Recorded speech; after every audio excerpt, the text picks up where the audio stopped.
May 19th, 8:50 a.m. High Court of Khura'in.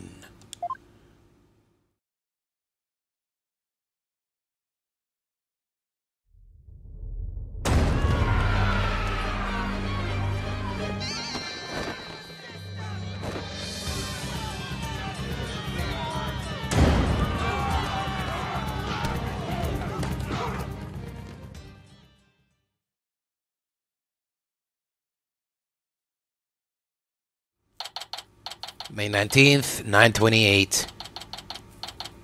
High Court of Khura'in. Accused lobby. It's complete chaos outside. Let's just say the Defiant Dragon supporters demonstrating for Dhurke's freedom have taken a very special interest in the outcome of today's trial. They look about ready to string us up if we lose. Trials here are pretty much like the ones back home, but with one major difference. The Divination Séance. The victim's final memories will become a matter for deliberation. I've heard about that, but they haven't stopped you from winning your cases here in Khura'in. True, but it wasn't easy. Still, the memories of the dead are simply another piece of evidence. There's always a way to deal with them if your client is truly innocent. Well, I know Dhurke is innocent, but... I have one more big secret. Apollo, in court tomorrow, you may find yourself faced with a truth that is difficult to accept.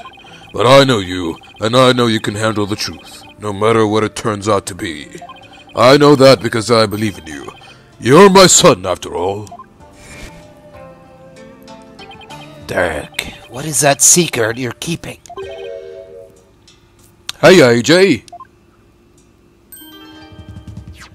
Here you go, just like I promised.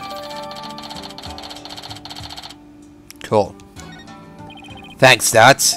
Wait, weren't you arrested by the police yesterday? Yep, and I spent the night in the sauna. I had a fine meal, a shower, even a bed. What more could I ask for? That actually sounds way better than where we're staying. Just remember, AJ, if Dhurke's found guilty today, we'll all probably be found guilty under the Defense Culpability Act 2. Yeah, Naira said something to that effect. That which Quran wants to take advantage of today to crush our revolution once and for all. The fate of the revolution and every Khura'inese person rests on this trial. We're counting on you, AJ. We'll be fine. I'm gonna win this one. You'll see. The trial will begin shortly, Apollo. Let's make our way into the courtroom. Right.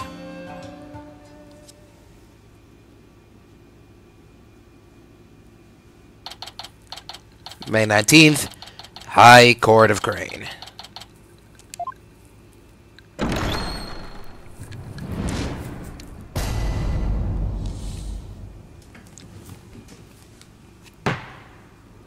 Let the trial of Dhurke Sahdmadhi begin. The defense is ready, Your Honor. The prosecution is ready, Your Majesty. So, it's really come down to this. Well, don't expect me to hold anything back, Naira. This trial will examine both the murder of Justice Minister Inga Khura'in and the assassination of the former Queen Amara Sigata Khura'in. First, I believe we should address the murder of Minister Inga. Would that be acceptable, Prosecutor Sahdmadhi?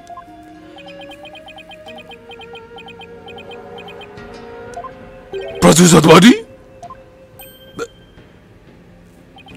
Yes, of course. Please proceed. What's with him? Over there like you, Prosecutor. You so might elsewhere this day.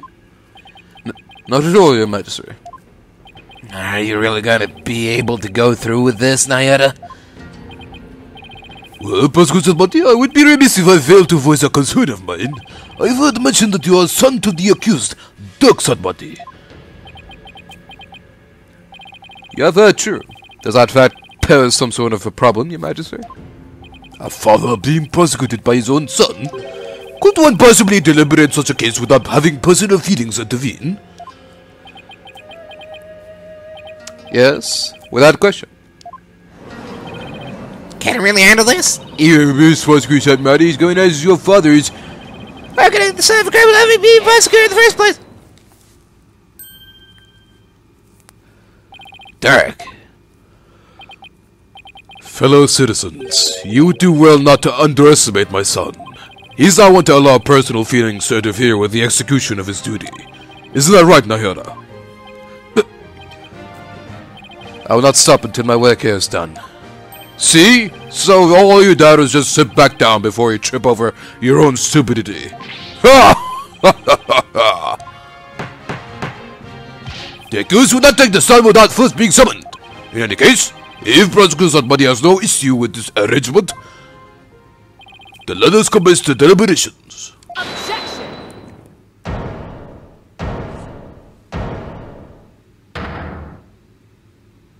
One moment, if you would.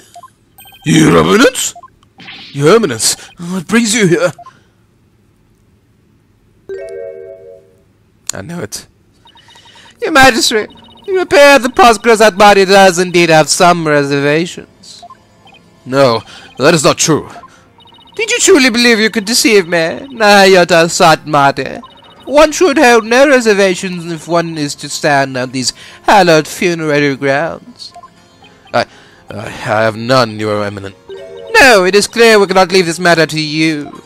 You should handle the prosecution of enemy of the Crown, Dhurke Sahdmadhi, personally. But remain by our side, and bear witness to how a true prosecutor enforces the law. Excuse me, but is the Queen going to prosecute the case? Is that, kosher? There is no need for concern. Before we were crowned Queen, we served as a prosecutor. Really? As a foreigner, your ignorance can be excused, but notice, the prosecutor in charge of the Queen Amara assassination case 23 years ago was none other than Her Eminence Queen Garan Sigata Kurin. First, Your Majesty, and now this. Why doesn't anybody tell me these things? I'd heard she'd served as a Minister of Justice, but she was also a prosecutor? I'm guessing she probably moved up the ladder from prosecutor to Justice Minister. We prosecuted that case 23 years ago, but no verdict was ever entered. We had one guilty verdict in every case until then, for no lawyer could stand up to us. I am at a loss for words. To think I would once more bear witness to Her Eminence at work in the Hall of Justice. Our first trial in 23 years. No quarter shall be given to criminals. We should prosecute them with all our might.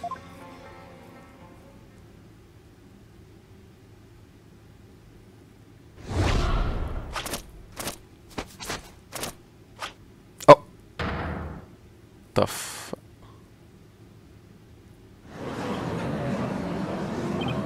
Ooh, what a magnificent sight!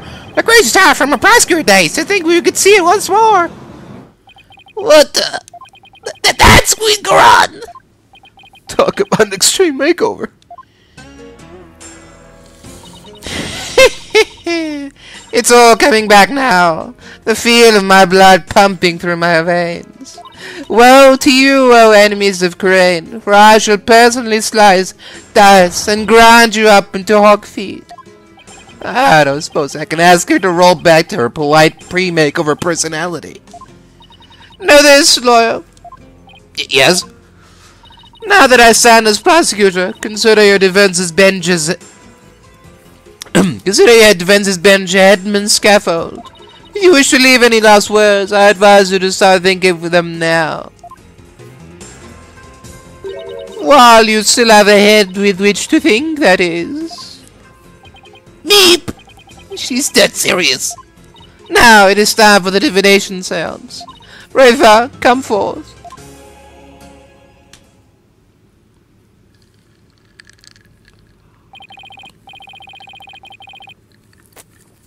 Your Benevolence, thank you for gracing us with your presence.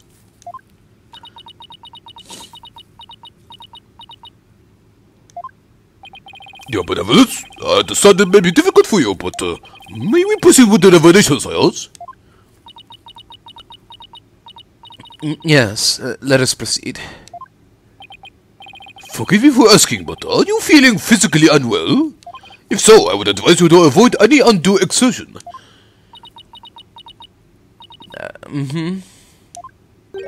Your Benevolence? What's wrong? It's like her mind's anywhere but here. Lots happened since yesterday. On top of the murder of her beloved father, she found out that he'd been planning a coup. And today she'll have to experience his death through his own eyes. Yeah, that would be enough to shake anyone up. So, Seems like she's worse off today than she was yesterday.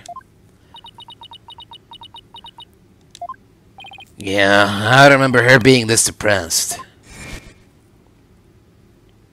We must speak with our child. It is a mother's duty to discipline her child, after all. Now, if you'd excuse us. Discipline? Coming from her, I don't like the sound of that at all. Wait. Karan didn't do something to her, did she? Your Eminence, about today's Divination Séance, as I decided, the prosecution has yet to review its content. Is this deviation from protocol a part of your plan? Prosecutor Sahdmadhi, would you care to explain your actions? Your Eminence, the accused was caught at the scene of the crime. Therefore, I deem no seance would be necessary for such a clear-cut case. You and your bleeding heart. You seek to spare Rayfa the trauma of witnessing her father's death. Is that why you have done this? Not at all. You were concerned for me, Prosecutor Sahdmadhi. That's hardly compassionate of him, all things considered. Your Eminence, your Majesty, regardless of what is best for her benevolence, this case is blessed with a bounty of incontrovertible evidence. So I believe we could reach a swift verdict. I believed we could reach a swift verdict without devoting precious time to a seance. You have a point. Personally, I would like to spare her benevolence any undue misery. Experiencing the murder of a loved one is a burden no one should have to bear. Prosecutor Sahdmadhi, your Majesty, can this trial truly proceed without a divination séance? I can't blame her for not wanting to experience her father's murder firsthand. Your Eminence, what are your feelings on the matter? Shall we have her benevolence return home for some much-needed rest? You shall not. You fools spoil her with your feckless words of compassion.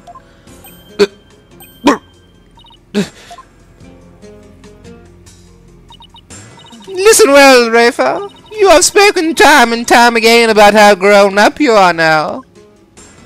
Yes, but... So, let us see if the royal priestess has truly come into her own. Are you prepared to fulfill your duty and perform the divination séance as we should?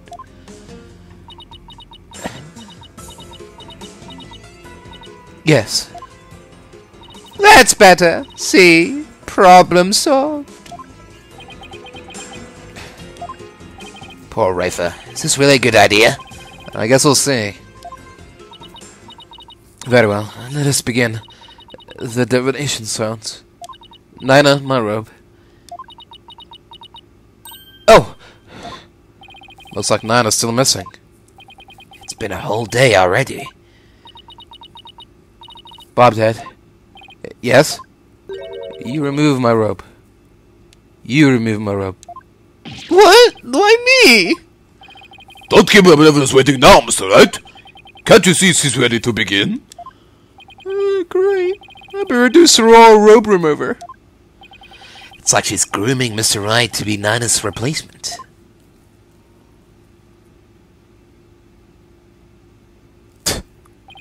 I wanted to see that animation. Very well, your benevolence. Please start when you're ready. Come, Rayfa. You know what must be done. There is no turning back now. I know. The final memories of the deceased.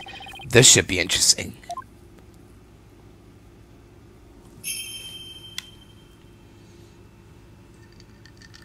O Holy Mother, we hold this divination séance in your name.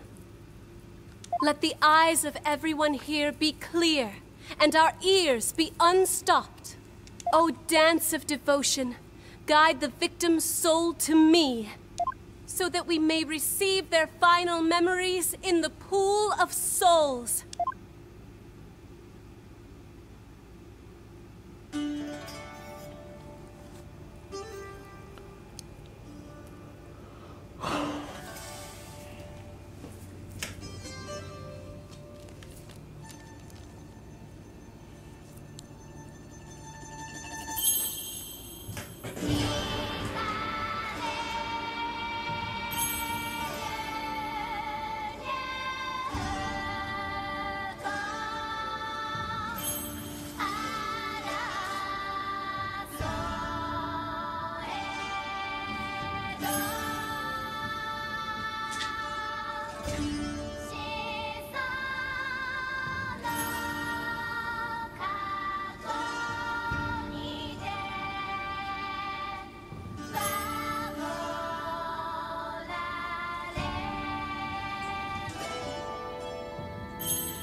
Alright then.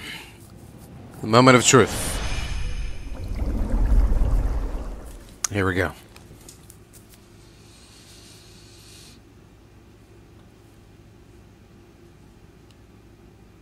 Hello?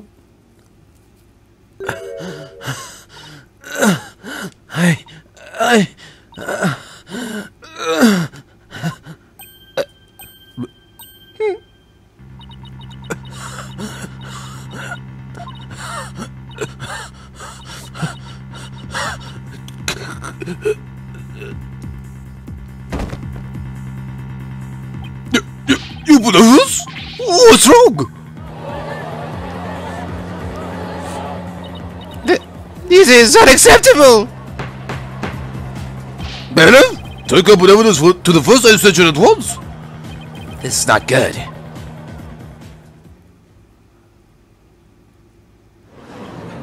The hell happened? Did she get poisoned? Your Eminence, do you have any idea what happened if this collapsed so suddenly? It seems she was not ready for what the deceased was to reveal. It overwhelmed her. Her inexperience and immaturity left her ill-prepared to face her father's death. Huh. And she said she could go through with it. How very disappointing. I know someone who's not winning Mother of the Year. Ever. I mean, of course Rayfa is going to be overwhelmed. Of course Rayfa is going to be overwhelmed. She's still just a child. Seems we have no choice but to move on to witness testimony. Your Majesty? Oh, yes, let us proceed. Bailiff, summon the first witness, if you would. Who's the first witness? Maya? Who the f... Oh, one of her what? Oh, okay. Is that the accused? It is indeed. I thought I would give him the opportunity to plead his case.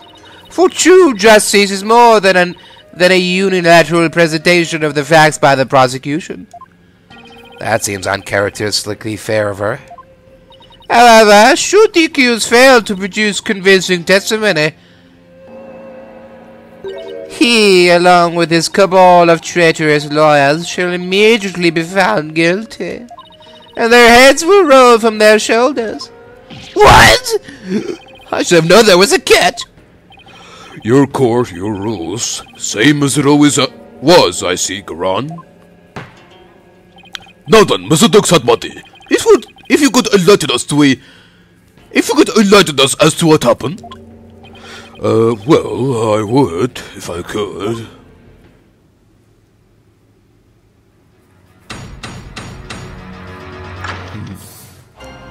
You have an interesting definition of justice, Your Eminence. I was struck by a sudden dizziness the moment I entered the tomb. The next thing I knew, I was standing there with a bloody knife in my hand. And lying right in front of me was Inga, dead as a doornail. I have no recollection of what happened in the interim, but I didn't kill him. At least, I don't think I did. It'll go against everything I believe in.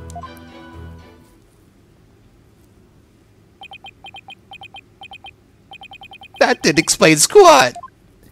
For the record, let it be known that the accused's fingerprints were all over the murder weapon, and since he was caught in the act, there was no chance for a third party to tamper with it. Well, that certainly seems to point the finger at you, Mrs. Sahdmadhi. Even as a lawyer, I have to agree with you there, Your Majesty. Seriously, Dhurke? This is no laughing matter. This is exactly what Garan wanted. To have Dhurke try to plead his case only to fail miserably. How long could she go? Prosecutor, behold this most unpleasant of spectacles, and let it be etched into your soul. See how instead of accepting the inevitable, those fish-brained lawyers flounder and flop themselves straight into the abyss of despair. Yes, Your Eminence. Show me the way. Now then, would the defense please begin their cross-examination?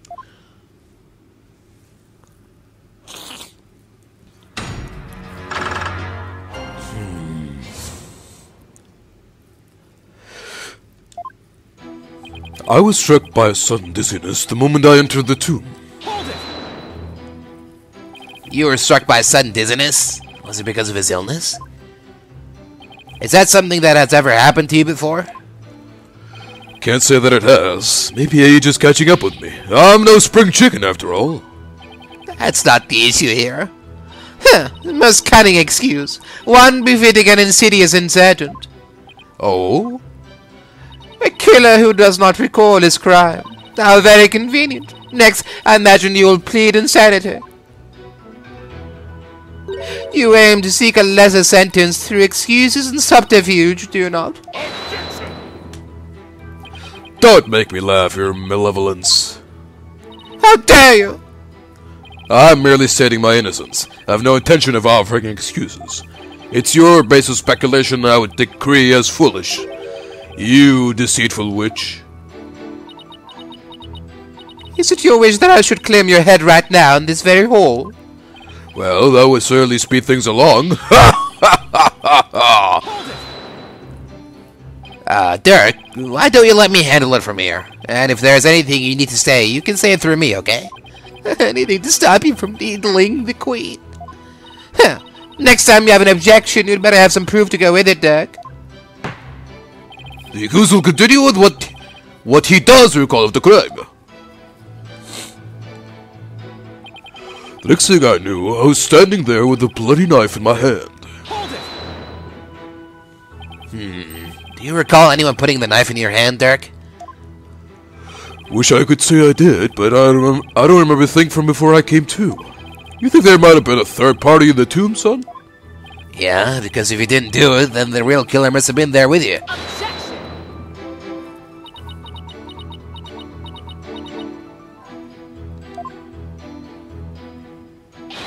You called, Your Eminence? Did she go anywhere without those goons? Was there a third party in the tomb when you were securing it? No, Your Eminence. We searched high and low, but found no one of the sort. And there you have it. No, right. They did search the place. Furthermore, my guards had the entire tomb surrounded, so there was no way for anyone to escape. That's right. No one got in or out without our knowledge. Your Eminence's on-site directives were absolutely flawless.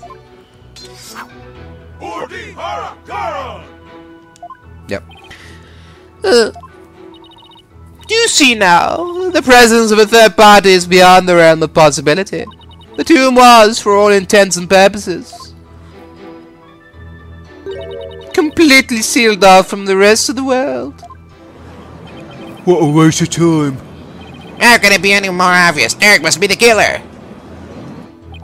Thanks for nothing, gallery guy. As if our graves weren't already deep enough. Hughes, what do you believe about the possible presence of a third party? Well, based on the situation you presented, I'd say the chances are slim to none. You didn't have to agree with her, Dirk. Let the accused statement be added to his testimony. Very well, Mr. Sahdmadhi, if you would. It's like the more we press, the thinner our case gets. Well, let's keep pressing, and maybe we'll work out the wrinkles in it, too. Okay, I got it. Inga injected himself with a lot of the painkillers for his back pain, sprinted to the tomb, stabbed himself in the back, and as soon as Dhurke entered, he backed into him. He bumped into him back first. Dhurke was like, "Oh, what's going on?" He grabbed the knife. Inga fell down, died, and Dhurke was standing there with the knife in his hand. There you go. Inga killed Inga. I don't know. Would they go for another suicide plot twist? I don't know. It's possible, but... The possibility of a third party being there in the tomb is probably non-existent.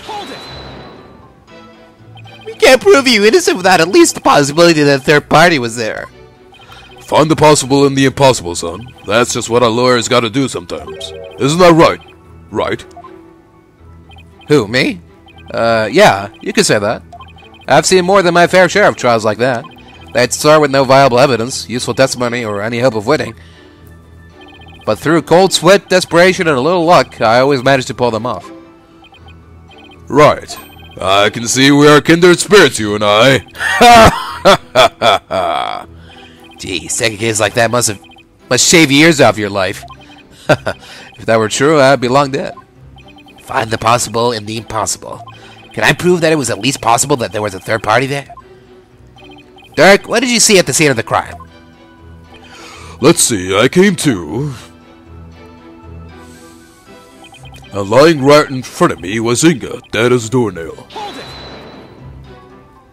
You stated that he was as dead as a doornail? How can he be so sure? It's pretty easy to spot the difference between a soulless man and the soulless shell of a man. His complexion and the amount of blood of the scene made it obvious which it was. Watch your words, or you shall join Minister Inga much sooner than expected. You can bow your head before him and seek his forgiveness there in the Twilight Realm. If you still have the head to bow, that is. You bloodthirsty spider. What happened to you? There was still a little love in your heart 23 years ago. You even used to think of me as a brother. Seems you truly do have a death wish. Ha! Ha ha ha! Is that really all you've got? Dhurke, I'm begging you. Enough of the lip. Just deliver your testimony, please. Alright, I'll try, but I can't promise anything. I have no recollection of what happened in the interim. A day's passed since the murder. Haven't you remembered anything in that time? My memory is a complete blank. It's as if that part of my brain has been scooped right out. How very convenient. But even if you have no memory of the event, your guilt is without question. There is nothing more to debate. You're forgetting one thing, Goran. I have no motive. You lead a band of insurgents that seeks to overthrow the government. I would say that alone is motive enough to slay our kingdom's Minister of Justice. I've declared countless times that I lead a bloodless revolution. I forbid violence and murder, even if some younger members may have a thirst for blood. A bloodless revolution? You wouldn't really have a motive in that case. Is that an important statement? Sure. That was an important statement. I'd like my client to add it to his testimony. Very well done. The accused will please do as the defense has requested. I don't have a motive for killing Inga. After all, me and my ilk seek a bloodless revolution.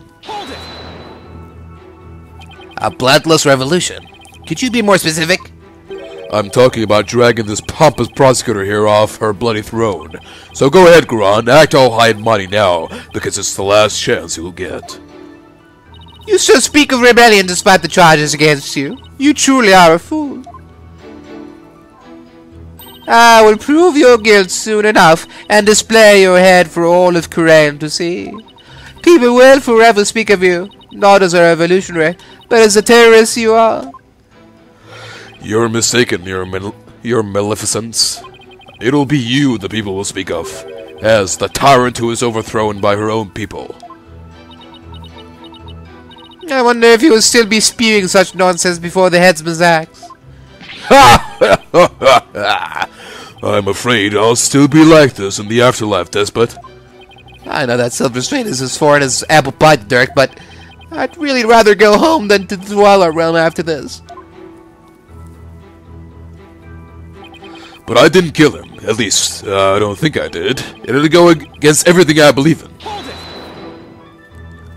Can you state that you didn't kill him more definitively? How can I, when I have no memory of what happened? Well, can you at least state whether or not you're a murderer? That I can do. I'm not a murderer, and I would never kill anyone, no matter the circumstances. And do you have any evidence to support your claim that he did not kill the minister? Evidence? No, can't say I do. In that case, you will extract the statement I didn't kill him from your testimony. Wait, you can't just discard testimony like that. I mean, I'm the one cross-examining the defendant and all. Hold your prattling tongue, foreign devil. I'm the queen of this kingdom. And the queen is the law. As such, I did not follow the laws that are in place. I can make and break them at will. Henceforth, the accused will refrain from stating I didn't kill him. What? Sure, whatever. It's the Goran show after all, same as always. Though, I guess there's no evidence that proves I didn't kill him either. Hold it! Dhurke, leave the evidence finding to me. Now please stop agreeing with everything the prosecution says. Alright, I'll stick to the facts from now on. And remember, son, if you truly believe in me, you should be able to prove my innocence. I know you can do it. He believes I'll prove him innocent, even with all these inconvenient truths? Is that what he's saying? I think Dhurke might be onto something. Even the most disadvantageous facts may point the way to the truth. So don't ignore them. Think of them as food for thought. Don't worry, I know. The worst of times are when lawyers have to force their biggest smiles. I need to remember that, no matter how difficult the facts may be to deal with. If only we could establish the possibility of a third party. But does the possibility itself even exist? We don't have a choice. Proving it exists is the only way to start a real dialogue here. Yeah, it seems like it.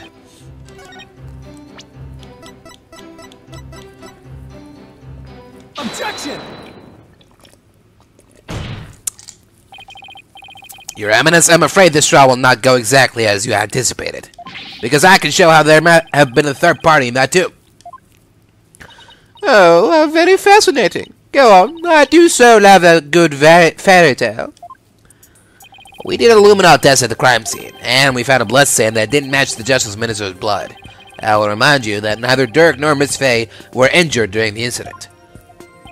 The thing is, this blood stain we found had been wiped up by someone. What's this? What if that's such a thing? That's the big question, isn't it? Who wiped up the blood and why? Thinking about it logically, it must be someone who wanted to conceal their presence at the scene of the crime. Oh, and to whom do you suppose the bloodstain might belong? The bloodstain belongs to...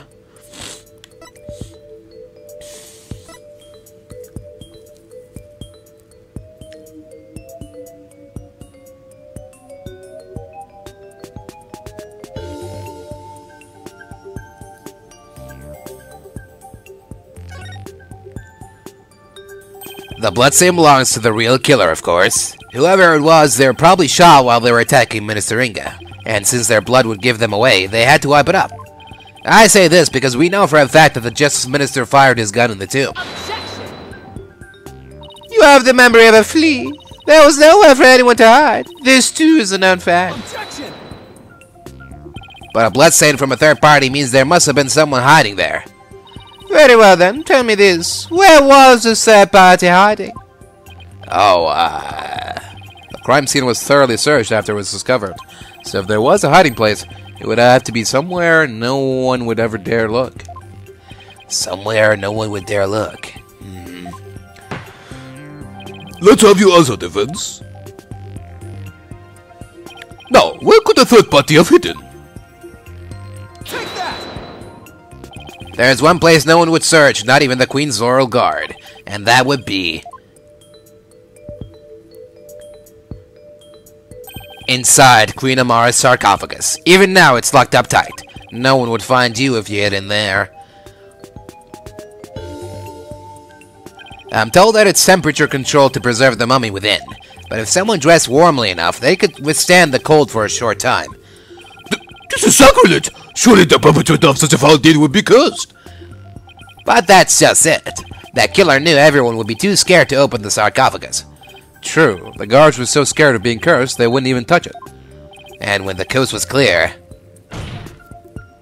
the killer made a quick escape from within their frigid confines. Well now, that does sound like a plausible method of evading capture. The defense requests a DNA test on the bloodstain.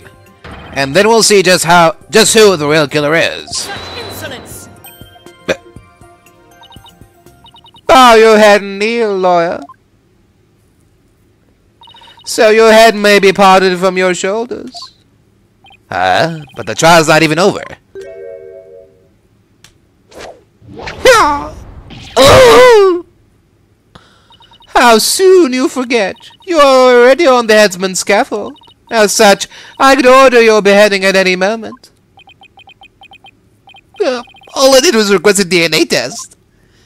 There is no need to request such a test. Royal Guard, bring it forth now. Here you are, your evidence. The police have already identified the source of the bloodstain. The DNA test revealed that the blood is of the traitor Dhurke Sahdmadhi. What? But Dhurke was injured. So where did this blood come from? Maybe he coughed it up. Dhurke's illness. Still, there was a lot of blood. Could he have really coughed up that much? And did he wipe it up to hide his failing health? Dhurke, is it really that bad? Oh, shoot. You got me. Can't be that simple, right? Pay attention, Horn Devil, for this case has already been solved. You claimed that this bloodstain would lead us to the real killer, did you not? About that. Did you or did you not make that claim of your own volition, Events? Yes, I did. After she steered into that direction, that is. Oh, I fell right into her trap. Do you see now the folly in opposing the very embodiment of the law? Whatever you say or do shall come to no avail. A third party at the scene of the crime. It's beyond the realm of possibility. No! Praise be for Queen Garon. The reminiscences legal tactics are beyond compare. I hate to say this, but she really got us good. The key to my sarcophagus is under the protection of the royal family. My husband and I are the only ones who could have opened it. Therefore, it would be impossible for some knave to open it. Can I really discount the sarcophagus as a hiding place, though? What if the real killer is still in there? No, that's just ridiculous. Unless... I believe we have rebels and sympathizers in the gallery today. It is to you I speak. Have you been listening? Dhurke Sahdmadhi, the one who proclaimed a bloodless revolt, has betrayed your cause by resorting to murder. No, it can't be. Dhurke would never. There must be some kind of mistake.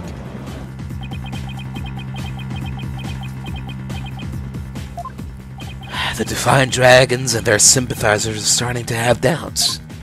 So, this is why Garon allowed us to cross-examine Dhurke. By establishing his guilt in Inga's murder, she's effectively damaged his reputation among those who support him. True, but now we have an even bigger problem. And now, filthy lawyers, you will honor your end of the bargain.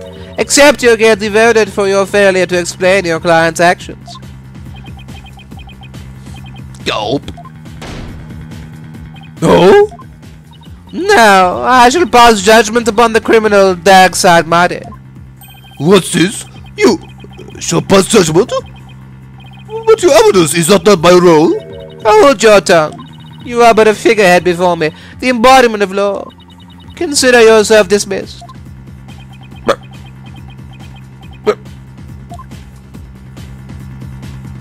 As Queen of Khura'in, I shall now pass judgment upon the accused.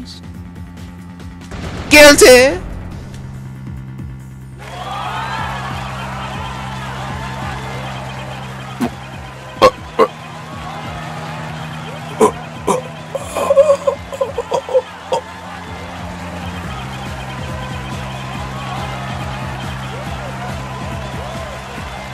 Objection!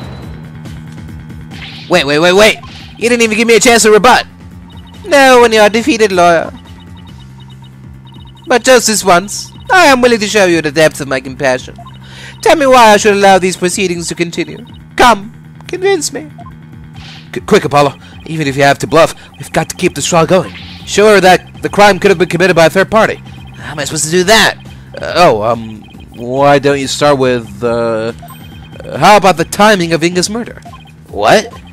This whole case is built on a single premise. That Inga was murdered after Dhurke entered the tomb. What if that's not true? Like, if our assumptions are all wrong? Just my work. Well, don't keep us waiting, Defense. Dhurke became the prime suspect because it didn't seem probable that there was a third party at the scene of the crime. But there is another question we should ask ourselves at this time. Was Minister Inga really killed after Dhurke entered the tomb? What nonsense is this? Setting aside the assumption that the murder occurred after Dhurke arrived on the scene, opens up the possibility of a third party committing the crime. The question before us is, when was Minister Inga really killed? After Dhurke entered the tomb.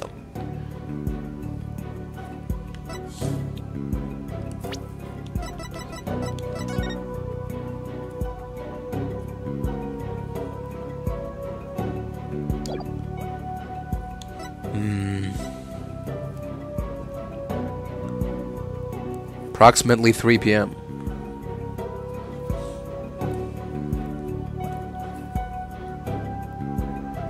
Stab from behind. Okay. Let's say this. Is it possible that before Dhurke even set foot in the tomb, Minister Inga was already dead?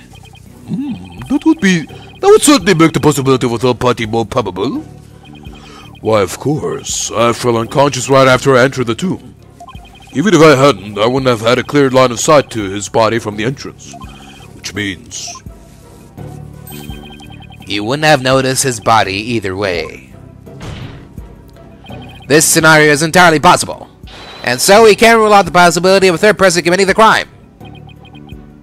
I see. Well, that certainly does make sense. So far, so good. This might actually work. Very well. I shall play along with whatever little game you have knocking around in that tiny mind. I was starting to get quite bored of all this. I could do with a distraction. Yes. Let us hear some testimony that would shed light on when exactly the minister was slain. Bailiff, summon Rayfa. Surely she has recovered by now. What about me? Don't I serve a purpose anymore?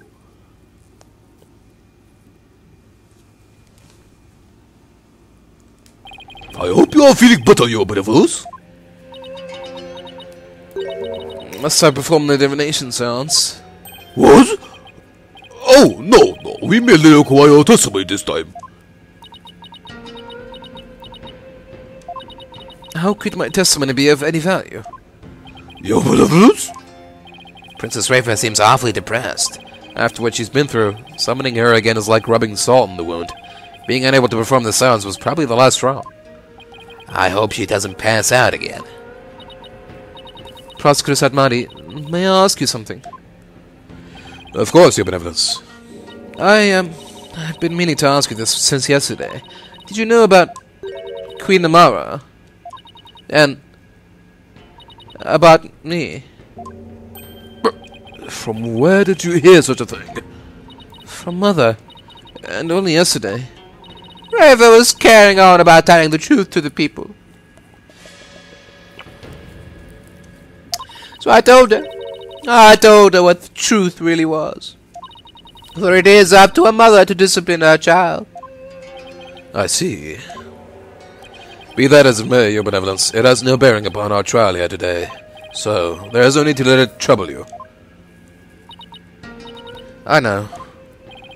Garan told Rayfa about something other than Amara's status. Sounds like it, but what could it be? Rayfa, the defense has proposed something preposterous. They somehow think your father was already dead when Dhurke entered the tomb. But I believe you can prove them wrong. Are you prepared to do what is required of you? Yes, I am ready to testify. Very well done, your benevolence. Your testimony, if you please.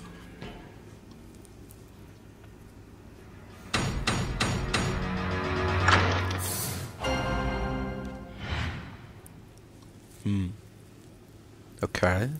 What's this going to be about?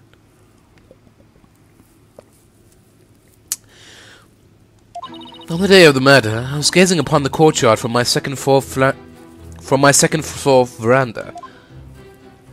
Around 2:30 p.m., I saw my father heading for Amara's tomb. Then, at about 2:45, I saw Bob dead and company enter the courtyard. I saw no one go in or out of the tomb after my father entered at about 2:30. Your second floor veranda? Oh, she must be talking about that house facing Inga's private residence. So, that's the location from which you saw your father. And at about 2:30? Yes, and shortly after that, you people arrived at the royal residence. So, after the minister entered Amar's tomb at around 2:30, no one went in or out of there till the murder was discovered. The tomb is closed to outsiders, so no one could have snuck in before the murder. That rules out any possibility of a third party lying in wait to slay my poor husband. Or so she'd like us to believe. Now hear me, you useless lawyer. Cease this charade and bow before me, for I, Queen Garan, shall finally have your head. Forgive me, Your Eminence, but first, let us allow the defense to question the witness.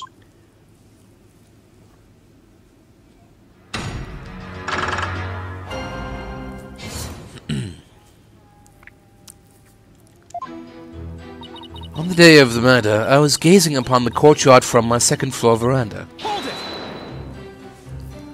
You say you'd been watching the courtyard until we arrived, correct? That seems like an awfully long time. There's much that weighs on my mind. I see. She really does sound troubled. I don't think she ever fully recovered from the previous trial. Your Benevolence. As Crown Princess, you're destined to rule this kingdom one day. That means there will be many things that you alone must determine. Things like how to keep your people happy, and what is true and what is false. And most importantly, what role you must play therein. I wonder if I am even up to the task. I guess it's not easy being a princess. Your Benevolence? I'd be happy to lend an ear if you'd ever like to talk. Huh. What would you know of my woes? Do not presume to exceed your stature in life. Jeez, teenagers. Your Benevolence, what did you witness from your veranda? Well, around 2:30 p.m. I saw my father heading for Amar's tomb. Hold it! Did your father seem different or troubled in any way? Let me think. Oh, there was one unusual thing. There was? Yes, a shriek emanated from within my father's quarters. After which I witnessed him bolt outside, his countenance drained of its usual color. He screamed and he was looking pale? What do you suppose happened? I know not. Perhaps he had a bad dream. Maybe it was a nightmare about being raked over the coals by the Queen. Seems our young lawyer here wishes to hasten his journey to the Twilight Realm. Sorry, that was rude of me. Does the defense believe the witness's last statement to be important? I believe it is. I would like the witness to add it to her testimony. My father let out a scream and came dashing out of his room, his face pale. Hold it! Why do you think he screamed? Was he surprised by someone who didn't belong there? Did anyone else come out? I didn't see anyone else, just my father. That last statement was seriously lacking in conviction. Should I press her on this? Your Benevolence? Yes. This incident was a real shock to us all. It must have been really terrible for you. I want to let you know I know how you feel. Please, stop. You presume too much. It's times like these that you need something to take your mind off things. How about we all go on a picnic together or something? I need no sympathy from you. Go on your little picnic alone, whorehead. Well, that didn't go well. Apollo, you have to take a more aggressive approach with people like her. Yeah, he's probably right. Now, back to my testimony.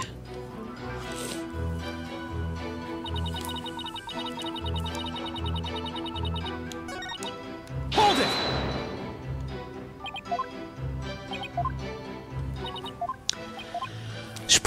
I should have probably put two and two together and realized that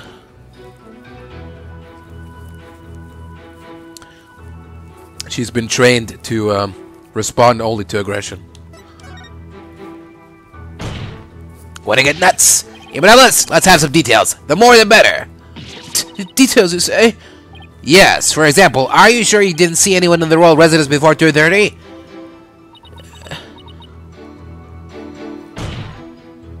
Well, is that a yes or no? Dig!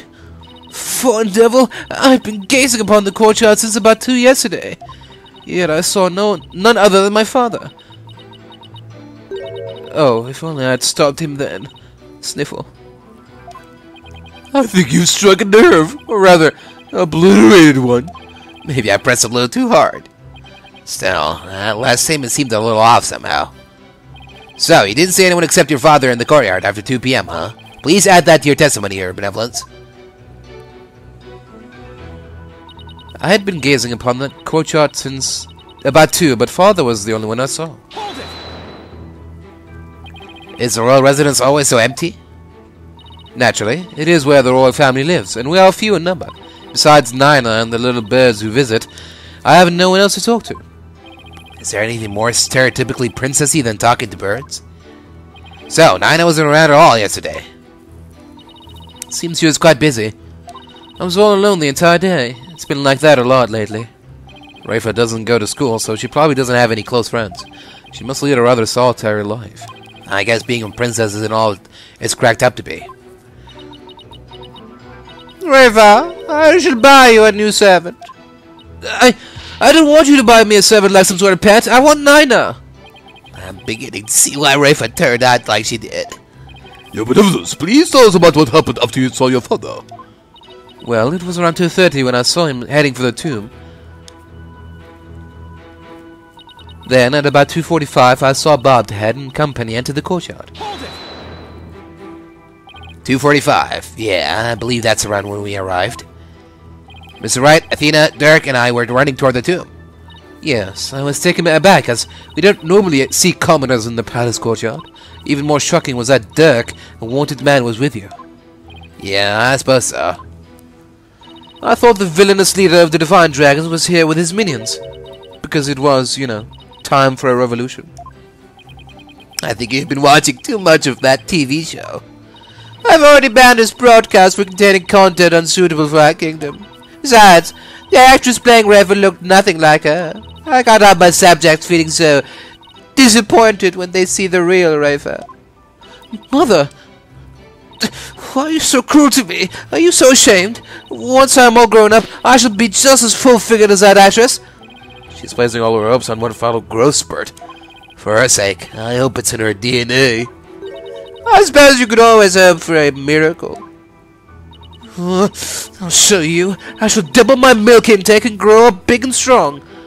There, Your Benevolence. I think you are fine, just the way you are. Now, may I ask you to continue with your testimony? I wish I could grow up faster.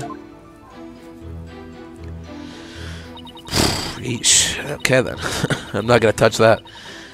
Also known go in or out of the tomb after my father entered at about 2:30. Hold it! Is it possible you missed seeing someone pass through? No, my veranda has a commanding view of the entire grounds, and I saw no one else. But that doesn't seem right somehow. Huh. Don't underestimate my daughter. She may be lacking elsewhere, but her eyes are the finest. Lacking elsewhere? Oh, here we go again. Talking about a mother I'd never wish on my worst enemy. She needs Nina now more than ever. Rayfa didn't see anybody in the royal residence area after 2 p.m. That's a really long time to just look at a courtyard. She's probably lost in thought. She's at the age where I'm sure she's got a lot on her mind.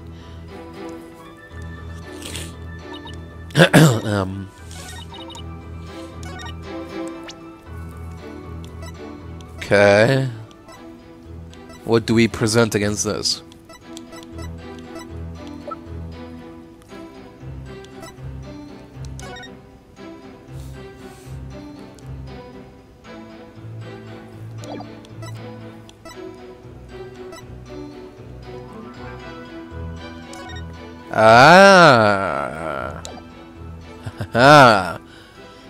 Right. The dog was in the courtyard at around 2 p.m. So surely she must have seen him, her, it. Objection! There we go. Your Benevolence.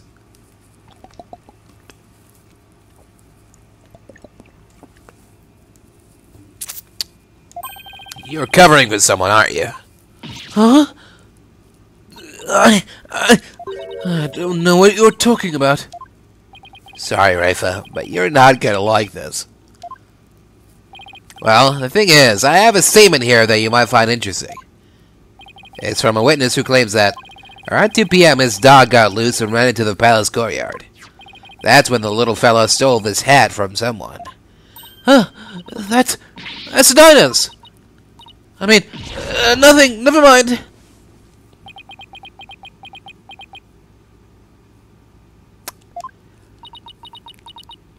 You fool of a daughter. Seems the princess made a blunder. So let me get this straight. This is Nina's hat, which means she had to have been in the royal residence at around 2. If so, then you had to have seen Nina sometime after 2 p.m. yesterday. Oh, no! Please, Your Benevolence, tell us what you really saw. It is as you say, Hornet. I saw Nina, and I saw that dingbat dog steal her hat from her in front of my father's residence. I knew it. Why didn't you say so in the first place? Because, my mother told me not to. What? Would you care to explain, Your Eminence? I request that you withhold such information, for it is of no relevance to this case. Objection! You don't get to decide. Insolence! If you disagree, then prove that it is relevant to the case at hand. Oh, I will. Your Benevolence, please tell us everything you witnessed when you saw Nina. Alright. When I saw that dingbat dog attack Nina, I ran to help. I raced from my second floor veranda down into the courtyard. Wait, that means that while you were coming down, you took your eyes off the courtyard. Yes, but only for a moment. This is crucial testimony. If you took your eyes off the courtyard, it means somebody else could have entered the tomb without you ever knowing. Your Benevolence, are you sure no one else was there? Oh, yes. He's hiding something again. What about Nina? Were you able to help her? When I got down to the courtyard, she was gone. Gone? Yes, and I never saw her again after that. Any idea what happened? That dingbat dog must have gobbled her up. I seriously doubt that. But how could Nina simply disappear while Rayfa wasn't looking? Rayfa must know something. The only question is, what?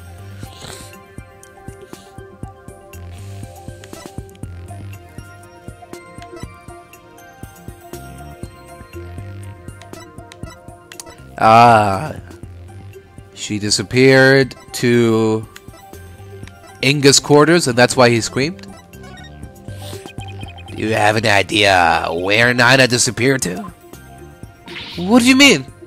Well, during the time you took your eyes off the courtyard, someone could have headed into the tomb. And it just so happens that Nina disappeared right at that moment. No. Wait, you think Nina had something to do with the murder? I don't think we can rule it out. Sounds like something had kept Nina occupied since the early morning.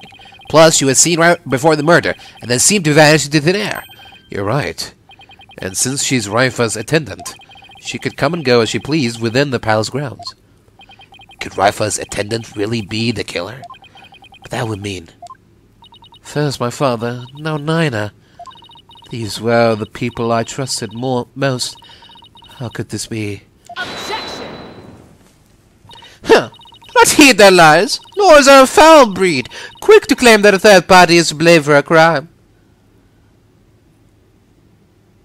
Nina did not enter the tomb, that much is certain. How can he be so sure? Nina's hat was stolen. That crazed cur spilled an urn full of water upon my husband's doorstep. Is that not right, Rayfa? Yes it is. While that dingbat dog was tugging on Nina's hat, it tipped over the urn. Bottoms of her shoes would have been soaked with water. If she had truly headed into the tomb with wet shoes, she would have left shoe prints along the way. But the only shoe prints to be found belonged to my husband, Inga. Huh? Then... That's right. Nina never did go into the tomb that day. Instead, she entered my husband's private quarters. How do you know? It's quite simple. Shoe prints were discovered in Inga's private quarters. Shoe prints that belonged to Nina. That's right. Edgeworth and I did see some shoe prints in there.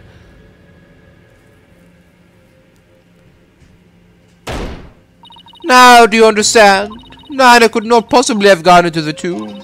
And that's because the third person at the crime scene is but a figment of your imagination. Another glorious seduction. All hail to the genius of Your Eminence, Queen Grant. Bow down before her glory, witless lawyer. O.D. Hara, get on. Could those guys fanboy any harder?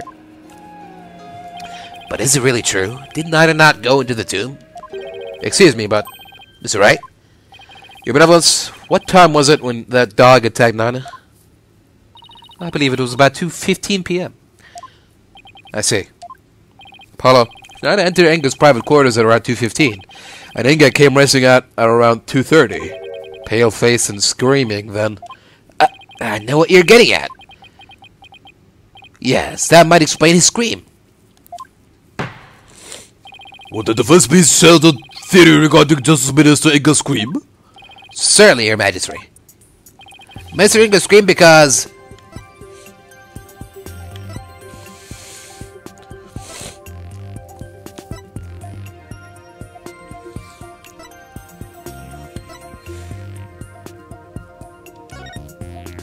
maybe he saw a ghost. Maybe even a bunch of ghosts, like from all the people he's sentenced to death. Ghosts? Really? Sure, and they'll be back tonight. The spirits of the dead, unable to rest in peace. Eek. If you're not careful, Your Benevolence, they might curse you too. Stop, please! I'll never be able to sleep again. You seem awfully frightened for a princess who communes with its spirits. Apollo, don't you think you've teased her enough? Come on, let's take this one over again. You're right. Minister Inga screamed because... maybe he was attacked by Nina. This would make the Justice Minister's private quarters the real scene of the crime. Objection! Does your agency not know no bounds? The minister's body was found in the tomb? Or are you suggesting that the body was moved? Do I think the minister was moved from his private quarters? I think the possibility... I'd say there's no way that the body was moved. After all, there was an awful lot of blood in the tomb. I understand if the scream was in reaction to Nina's attack, but Inga died in the tomb. We need to explain how those two realities could coincide. How are we supposed to do that? Painkillers. Oh, maybe... maybe where he was stabbed and where he died were two completely different locations. What do you mean? It's just, let's look at this as simply as possible. If the minister's body wasn't moved, he might have been stabbed by Nina in his private quarters, but then died in the tomb. I see. On the one hand, that seems plausible, but on the other hand, it seems decidedly implausible. Prosecutor Sahdmadhi, what is that fool blabbing on about now? Is this a riddle from one of those fortune cookies Americans seem so fond of? Perhaps, but I believe he himself does not know what he means to say. In all likelihood, it's a poor attempt to confuse us. We should simply ignore him. Objection! That wasn't finished yet, so hold off on the analysis, would you?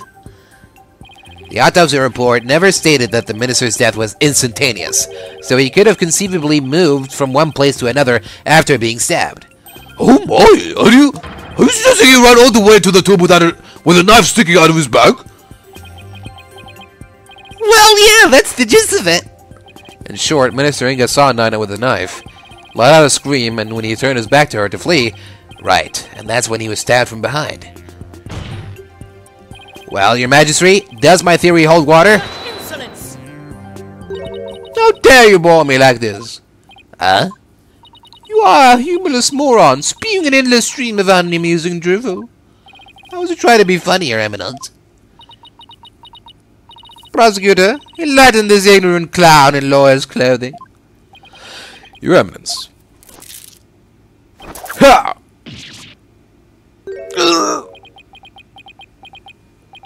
Diana?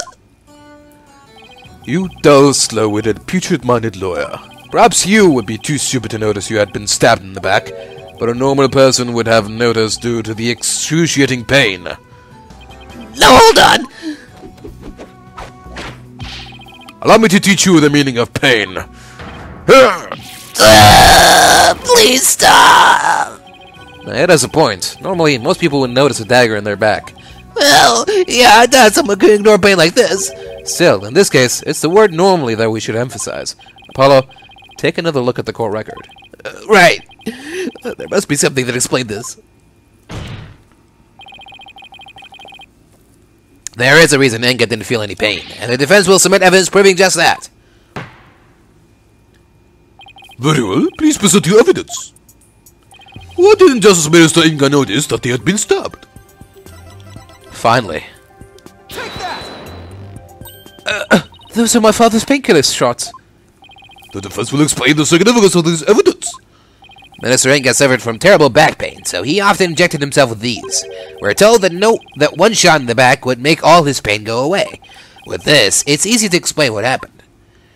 Don't tell me you didn't know about these, Your Eminence. You can't mean... Minister Inga was stabbed in his back, close to where he usually injected the painkiller. Therefore, it's entirely possible that he hadn't noticed that he'd been stabbed. What? What's this?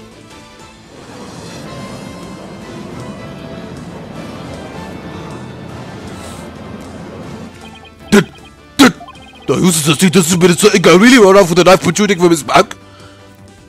I am, Your Majesty. So then, when I saw my father, he had a knife sticking out of him. I mean, with that cape of his, I couldn't see his back very well.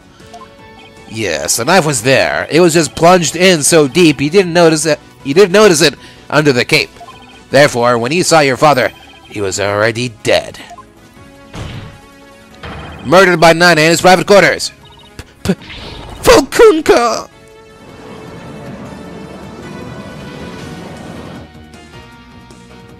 Holy motherfuckerin! Are we dealing with a living dead here? Well, technically he wasn't dead yet. I know it's hard to believe, but this is a plausible sequence of events. And once Minister Inga arrived at the tomb, he could have removed the knife and dropped dead from blood loss. Nina killed my father. There must be some mistake. The defense would like to call Nina to the stand. You seek to drag an innocent old woman to the stand with no proof whatsoever? Well, there's no real proof, but... Huh. What a tangle of expedient lies you weave. I can no longer tell fact from fiction. Who or what shall I believe in now? I'm sorry, Rayfa. All I've done is confuse you. But I have a sneaking suspicion Nina's involved in this case one way or another. Just when I thought we'd blown this case wide open. Well, there's no turning back now. You fool of a lawyer. I know why you're so desperate to prove the accused innocent. You do? Yes, because he faces public execution if proven guilty. As shall you, under the stipulations of the Defense Culpability Act. From the moment you accepted this case, you have had no choice but to fight for your lives. No, the simple fact is, I've always believed in that Dhurke is innocent. Ha! Still you cling to your pretense? Very well, I should offer you a bargain. If you would admit that the accused is guilty, right here, right now, I shall overlook your crime of abetting him, and you will not be subject to execution. Is this some sort of joke? Far from it. As Queen, I have the power to grant pardons, even to criminals like you. And with the wave of my hand, I can even reduce the severity of a sentence. Perhaps even for Dhurke, should you be willing to cooperate. She wasn't kidding when she said that she's the law here. But to flaunt that power in our faces like that, that's just wrong. Forget all that has transpired in our kingdom, and return to your own country in peace. Well, will you abandon your defense of the accused and accept my generous offer? If I don't take this deal, we'll be executed along with Dhurke if he's found guilty. What should I do? Nice try, Garan. But it looks like you don't know what justice is made of. We won't kowtow to threats like that, Your Eminence. Mr. Wright, I'm sorry, but I can't back down now. I don't want to drag you into this, so don't worry. I'm with you, Apollo. To the bitter end, if need be. And while I can't say I'm used to it, this isn't exactly my first rodeo. But if I'm found guilty, you'll get the death penalty too. Even knowing that, you still want to defend me. I don't know what happened in the past, but it looks like everyone in this country considers lawyers to be liars. So I can understand if you don't believe me. But I still believe in you and your innocence. So all I have to do is keep believing and find the truth. That's all there is to it. So keep on fighting, Apollo. You'll hear no objections from me. You nincompoops. You'll die if you lose this case. Why would you even entertain the notion of continuing? I believe that Dhurke is innocent. That's why. And besides, trials exist to give the truth a chance to get out into the open. You can't give up just because you're afraid of some punishment. Even if that punishment is death? Does that not frighten you, Hornhead? Who would be scared? I mean, just thinking about it. It makes me weak in the knees, to be honest. But as a lawyer, I have a duty to protect my client. I can't just abandon that.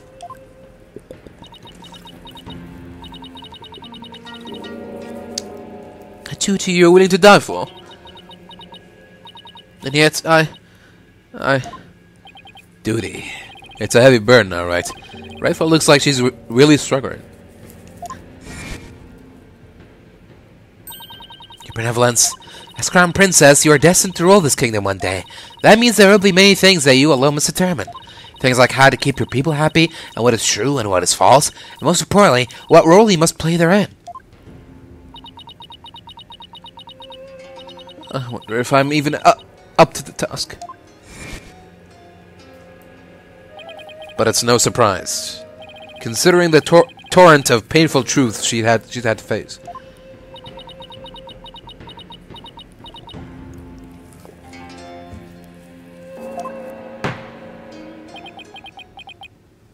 Very well then. If the defense is prepared to face sentence under the Defense Culpability Act, I see no reason to continue. I see no reason not to continue with the proceedings. But I must admit, I see no grounds for doubting the accused's guilt. Unless the defense has found the evidence that would indicate a different suspect. Do we have anything like that? Well, lawyer, do we have any new evidence you would care to present? Or shall I have the executioner start his preparations? She thinks I can't do this. She's got another thing coming. But first, I have some serious thinking to do. I'd say that new evidence indicating a different suspect...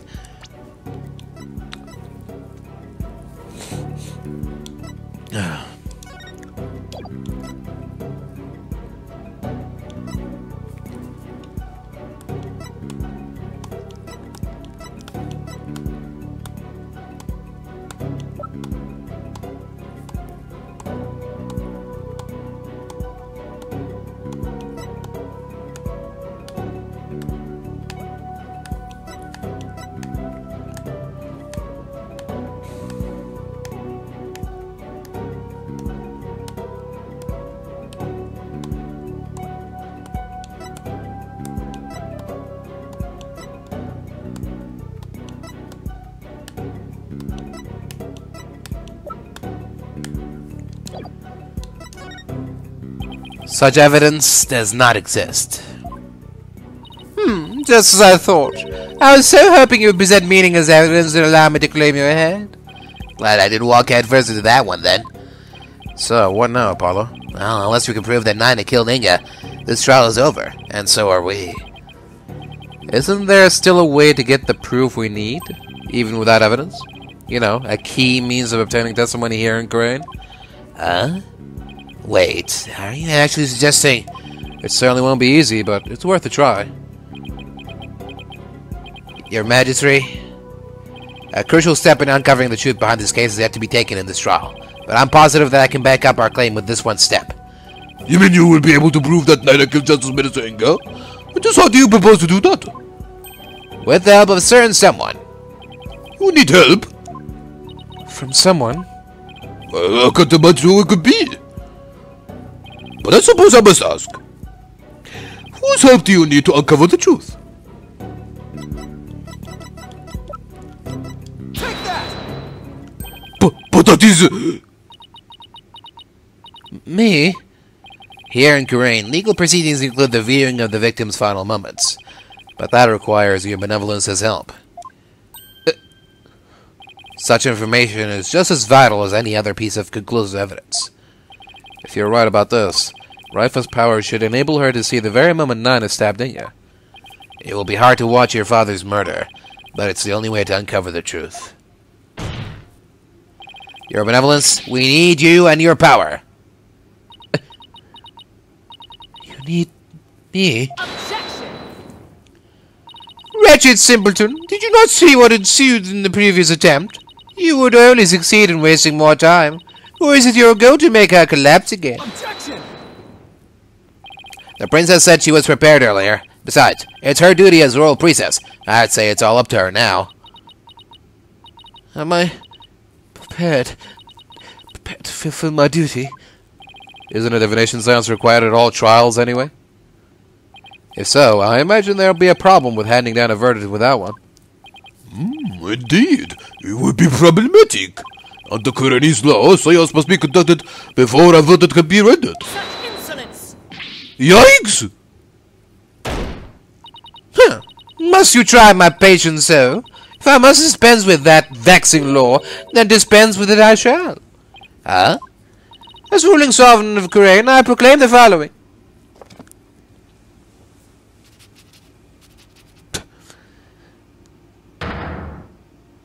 Henceforth, the divination seance shall be optional. What? She has the power to do that? She just rewrote the law with a flourish of her hand.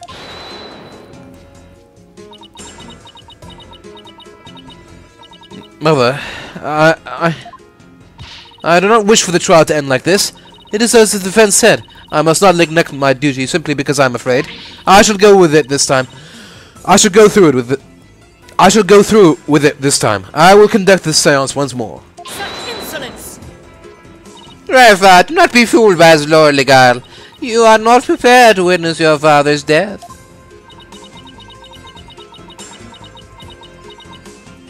But Hornhead needs my help. Rayfa, did you not tell me earlier? Did you not tell me you were prepared?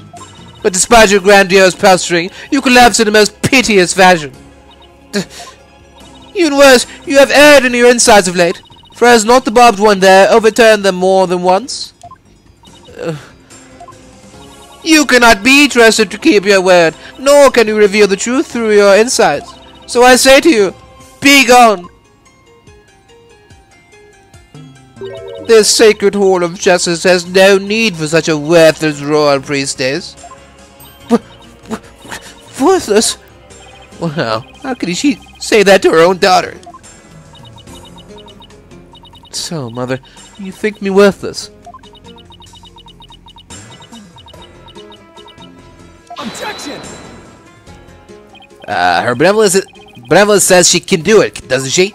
So I don't see why you have to condemn her before she's even made the attempt.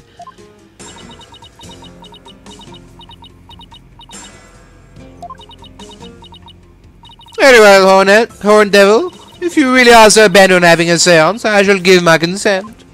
But, really? However, should Rayfa fail once more, you two and the accused shall all be executed on the spot. Come again! This is proving to be far more entertaining than I anticipated. Well, lawyer, what say you? Will you wager your life and call on Rayfa to perform a divination seance? I don't think you're worthless, your benevolence. Far from it, in fact. If you say you can do it, then I believe in you. Hornet, I do not understand. If I fail, you will be put to death. I know you collapsed during your previous attempt. Enough with the fucking flashbacks.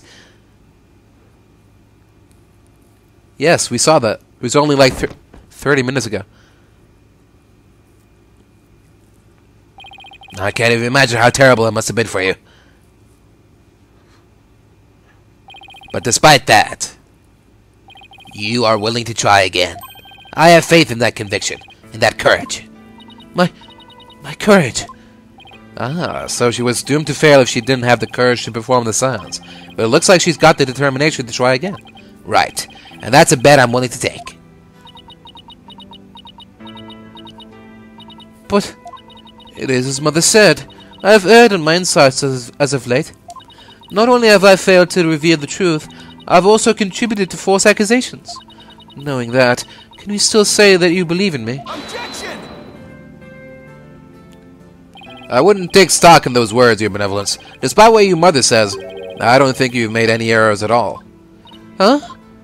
In the trials I've been a part of here in Khura'in, I would have never proven my client's innocence without your seances. Because even though they didn't always reflect the absolute truth, the insight they provided served as vital leads to finding the truth. Vital leads? My seances? So please, Your Benevolence, try to perform the divination seance one more time. Objection!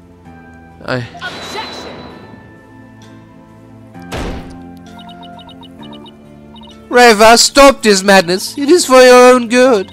You are ill prepared to face your father's death. Go. Leave the sacred hall at once. You just gave your consent. No. What did you say? I said no, Mother, for I am the royal priestess of Khura'in. I have no need for you now. Even if you do not need me, Mother. Hornhead and this Hall of Justice do. He proved that to me by risking his own life. It is because of him that I now understand. The Divination Séance is my sacred duty. I must fulfill it, no matter the risk.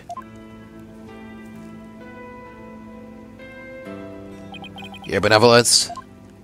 Mother taught me that the Divination Séance was a mirror reflecting naught but the truth. But I began to have my doubts after Bob had disproved the insights it offered. But now, I don't even know who or what to trust anymore. Father, Mother, even Nina. I had believed in them above all others. But I finally know now. I know in what I can trust.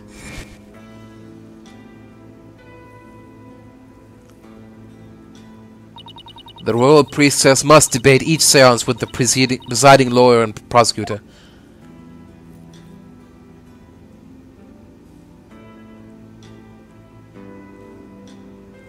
So that it can be interpreted properly. That is how I believe trials here in Khura'in should function.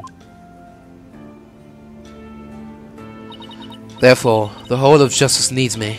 It is my power that leads trials toward the truth. That is my sacred duty, and I will never shirk from it again. That right there, Your Benevolence, is the product of what you've learned in your struggles so far. The truth that you realize with your own strength. As my sacred duty, I must ensure that it is fulfilled. I must have the courage and resolve to see it through. Your Eminence, the royal priestess says she will conduct the divination seance. I see no grounds for you to forbid it, unless, of course, you are worried that it might reveal something you find inconvenient.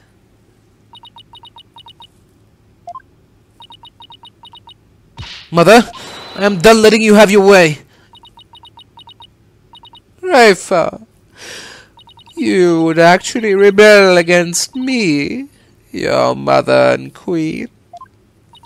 Though I am scared to see my father's death, I must face my fear. That is what Hornhead has taught me here today. Rayfa. I am the royal priestess Rayfa Padma Khura'in. And I am prepared to face my father's death.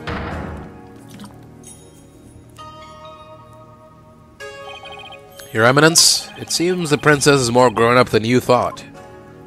Rayfa. Well done, let us proceed with the divination séance. The victim's final moments. This should be interesting. I wonder what Inga's memories are going to show us.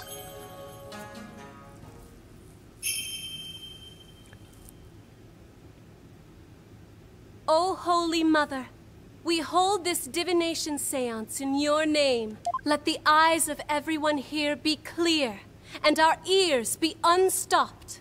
O dance of devotion, guide the victim's soul to me, so that we may receive their final memories in the pool of souls.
Yeah, he was. Oh no, this was in the.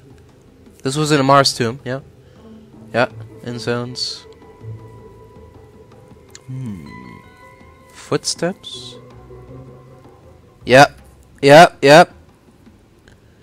Man's voice. It's just like I said. He got stabbed through the curtain from the sarcophagus behind him. There you go. Footsteps, footsteps.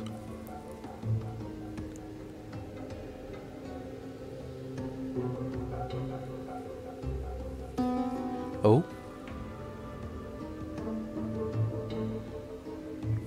Explosion. Laughter.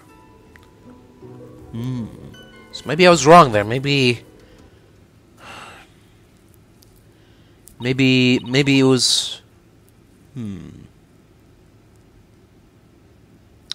It couldn't have been Garan, because she was outside. So could it have been Amara? Amara channeling Dhurke, framing Dhurke. But why would she frame Dhurke? I doubt it was Maya channeling Dhurke. So who does that leave? Nina. Maybe Nina is secretly a royal. Maybe Nina knows the channeling techniques. She channels Dhurke and stabs Inga. I mean, because he's inside, so you can't really tell what the time is. It could be before 3 p.m. So, what in the? Face is beating. What the heck? His face, it's just like that picture of the founder. Oh, I thought that was a stylistic choice. I think that's the last thing anyone expected to see. Oh, Father, what was it? What was it you saw? We thought that this was the last thing the victim saw. Yes, there can be no mistake. That was what my father himself witnessed. How very strange. You don't suppose the Holy Mother possessed the accused is still Minister Inga for planning a coup? The divine wrath of the Holy Mother? Oh, Holy Mother, we are ever grateful for your blessings. Look for the sharp left turner to the Twilight Zone. You know, there is one thing in there that caught my attention.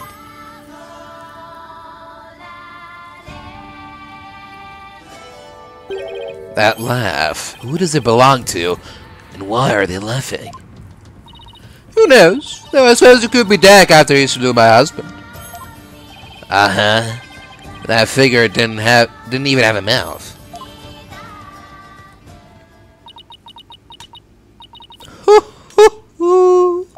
I think we are done here, lawyer. How so? You claim that Minister Inga was stabbed in his private quarters, and feeling no pain, he went to the tomb, where he eventually fell dead.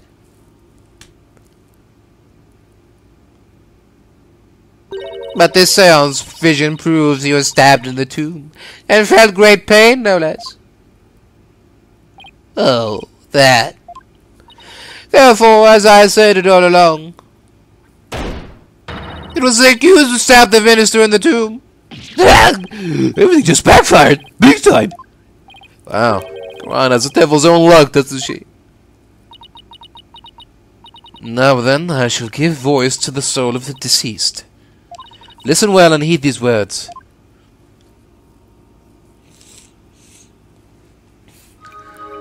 I suppose it was before 3 p.m. The Queen could have snuck in there. Garan, channeling Dhurke, stabbed Inga, and then went back out. Yeah, maybe. That's probably what happened. At around 3 p.m., my father was waiting in the tomb to make the hostage exchange. He was drinking grape juice while gazing upon the picture of the Holy Mother. He had been waiting vigilantly when suddenly he heard Dag's voice. The next moment, he was stabbed in the back and collapsed. My father tried to shoot his attacker, but he missed, and the attacker let out a laugh. So what now, Mr. Wright? It's up to us to knock holes in Rayfa's interpretations of Inga's memories. In other words, we need to prove that her understanding of them can be mistaken. Okay, I'll give it a try.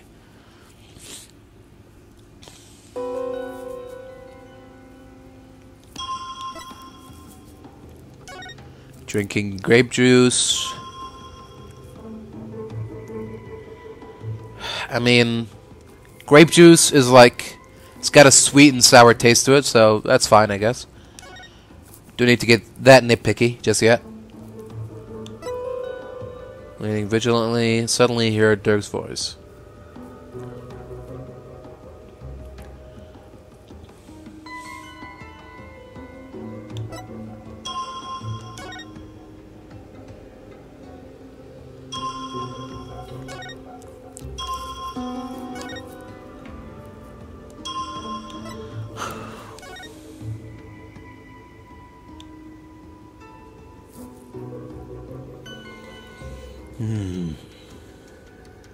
I didn't see a bullet being fired. Was there a bullet being fired?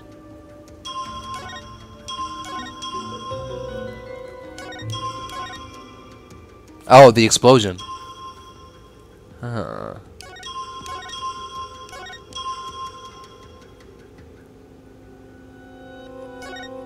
Okay. How do you know that he missed? Objection! Your benevolence, this insight is inconsistent with the vision. Oh? Please, do tell. Where exactly does this inconsistency lie, whorehead? Well, it's kind of hard to say, especially when you put me on the spot like this. The vessel 100% obedience won't collapse at the pressure. Guess I better take a closer look at the insides and the vision before I try again. How did you know he missed? His eyes were closed. Numbnuts? What do you mean he missed? There was no firing. The firing came after he closed his eyes. How do you know he missed? Objection! Your benevolence, this insight is inconsistent with the vision.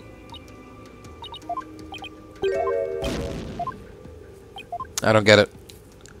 I don't... What else is there to... What's wrong, Apollo? Can't find any consistencies? Yeah, basically. Well, there was one thing that stuck out at me. That man's voice Inga heard. Didn't you find it a bit strange? Not really. It's just Dhurke arriving for the hostage exchange, right? But if Inga was waiting for Dhurke, don't you think he would have been more vigilant? Good point. He wouldn't have waited... He would have wanted to leave his back exposed like that. Now, just take that thought on through to the end. Right. I think I've got it now. Oh, yeah. Yeah, I guess that's right.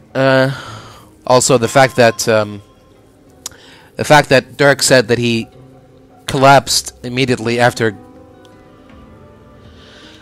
entering the tomb. So, yeah. Okay.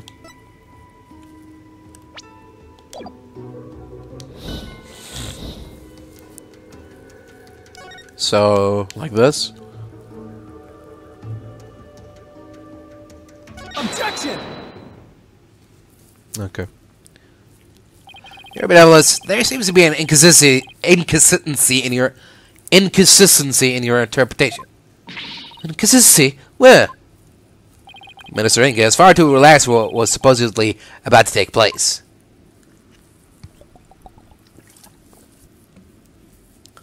When he heard the voice you claim is Dhurke's, he didn't seem the least bit alarmed. He just kept looking at the picture of the founder.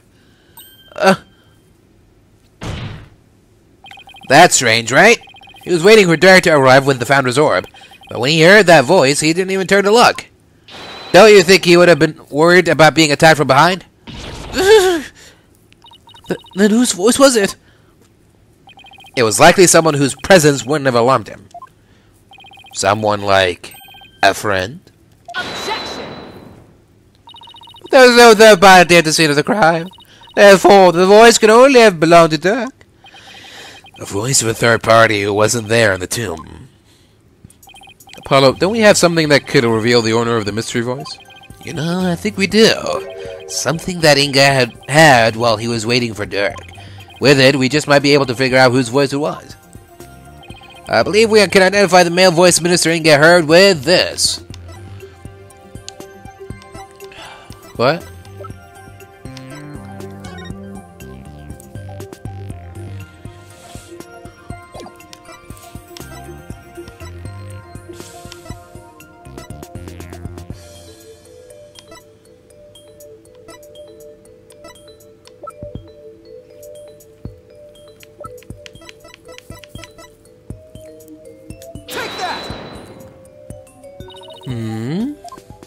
Are you sure that's really going to help? Yes, as sure as the sun rises in the east. You sure are confident. However, I fail to see a connection of any sort. Unlike the sun, it seems that the fans couldn't find the energy to rise to the occasion. Guess I was a bit too fly-by-night. But I just know there's something that can help us identify the male voice. I believe we can identify the male voice Minister Inga heard with... What? Photo? Oh, the phone? Oh, the phone. Take that! That's... my father's... I know this must be hard for you, but could you please look at this photo? There's something here that can point us toward the identity of the voice. This is the real source of the man's voice. Take that! A cell phone? Right. I believe that the voice the minister heard was of a call on this cell phone. I see. Well, that certainly makes sense. What is the evidence's view on the matter? I can see the possibility. And it seems I must refine my vision.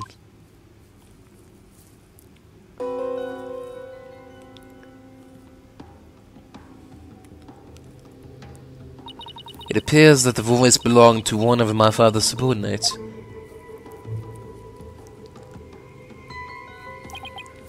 Why do you suppose he was talking to one of them, then? My father had members of the secret police positioned throughout the palace. They were supposed to contact him as soon as they saw Dhurke and the rest of you. Okay, now we're getting somewhere. Your benevolence, I believe you have an insight to revise? I know, bobbed head. Don't presume to tell me how to do my duty.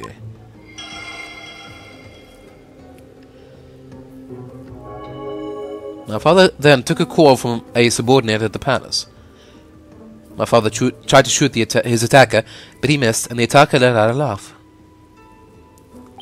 So the voice was coming from the phone. That's good to know. But there might have been other sounds coming from the phone, sounds that could be clues. Let's take another look at Rayfa's insights, and really focus on the various sensations. Okay, I think I'm getting the hang of this now. On the various sensations.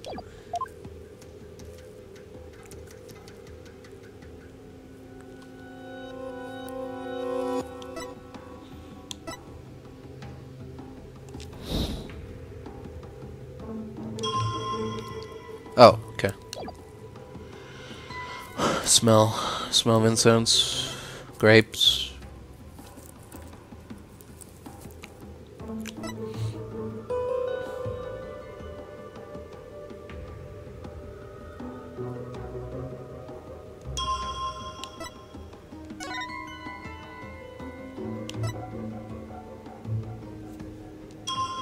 The fuck? The fuck is this?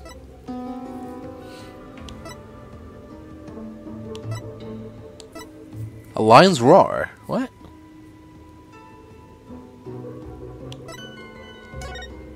Dog's bark. Pain. What? What is happening?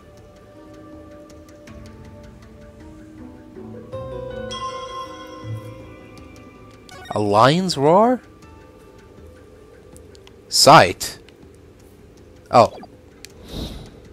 Hold on. Could the lion's roar be the warbird?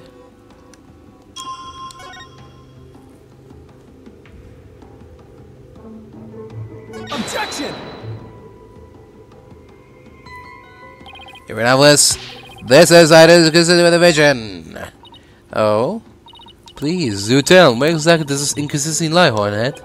Well, it's kind of hard to say, especially when you put me on the spot like this. The first 40% opinions I won't collapse under pressure. Guess I better take a close look at the insides of the vision before I check. Father tried to attack her, but he missed. The attacker let out a laugh.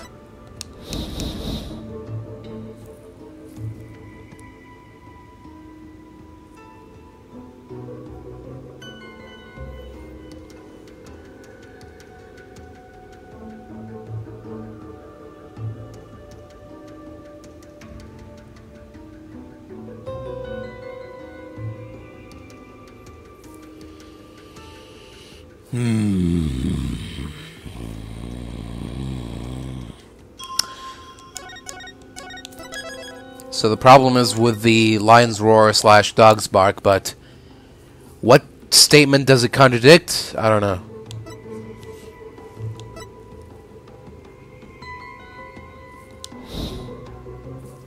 Is it supposed to give us clue on where the subordinate is talking from? Objection! Okay.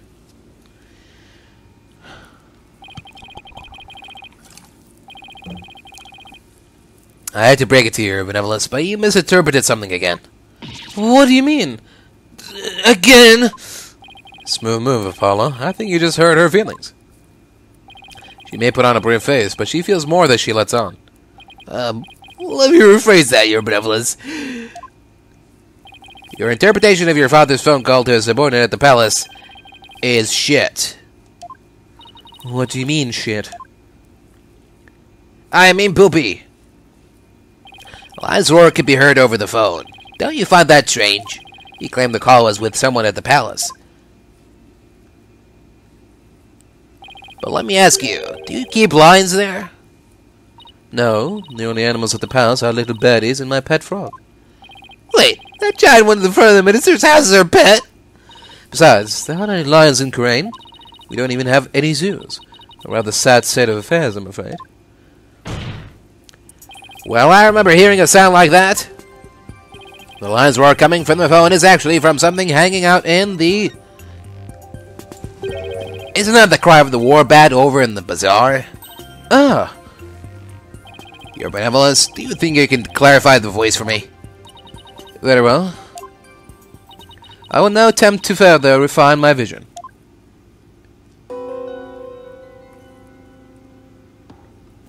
Dum-dum.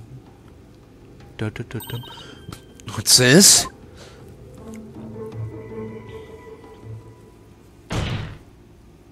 Just as I suspected. It was the call of a warbot.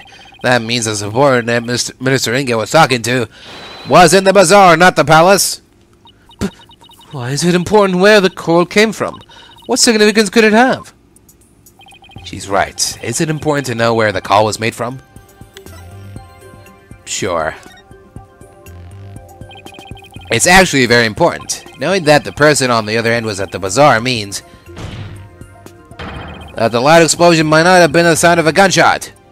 But I can think of no other item that makes such a noise in the area. Go ahead, Apollo. Tell her. Tell Rayfa the real source of that sound.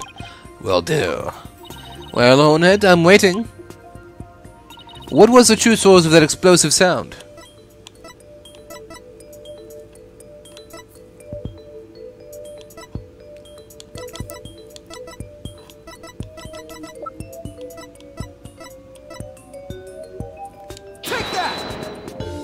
What is that? It's I'll be your guide's statement. In it, he claims that Dots Arabal threw a firecracker at him while he was at the bazaar. Then... yes, the sound he heard over the phone was a firecracker exploding. Objection! And yet, a bullet was found at the scene of the crime. A bullet fired from Minister Inga's gun. How do you explain that? Well, you don't know whether it was fired during the course of the crime, right? Or do you have evidence that proves when the pistol was discharged? No, I have none. Wait a second. If that loud bang was a firecracker, then could that laugh at the end have been... No! It can't be! Oh, it can. And it is. The laugh came from none other than... the Joker who got a kick out of startling Albie with his dragon snot snaps. The happy-go-lucky Dots Arabal. Fuck's sake.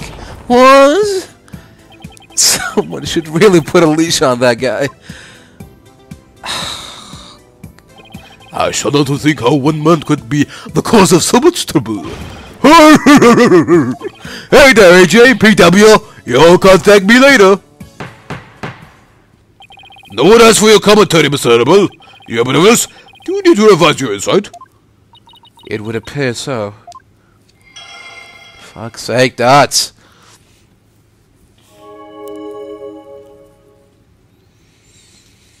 My father then took a call from a subordinate in the bazaar. The true source of that bang was the firecracker Dots threw. And that final laugh belonged to none other than Dots himself. Well, this changes everything. Let's go over the details of Rayfa's insight again. Okay. I think I've got this down now. Time to find another inconsistency.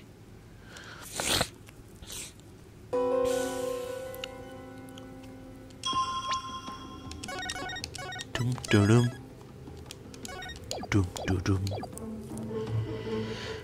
3 p.m., my father was waiting in the tomb to make the hostage exchange.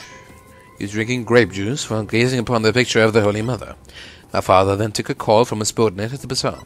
Next moment, he was stabbed in the back and collapsed. True source of that loud bang was a firecracker Dots threw, and that final laugh belonged to none other than Dots himself. Warbot cry, dogs bark, yeah, that's all from the bazaar. Pain, stabbed in the back, collapsed. Footsteps, footsteps.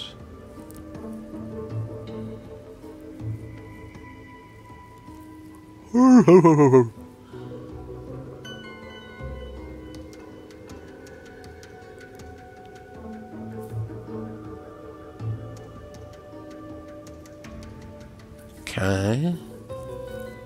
What else is there? Something else. Incense, grapes, sour.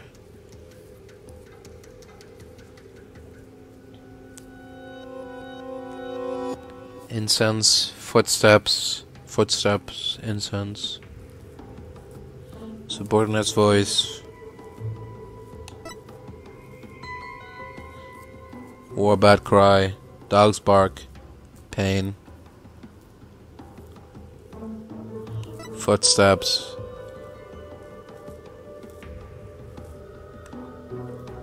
Pain. Incense. Footsteps.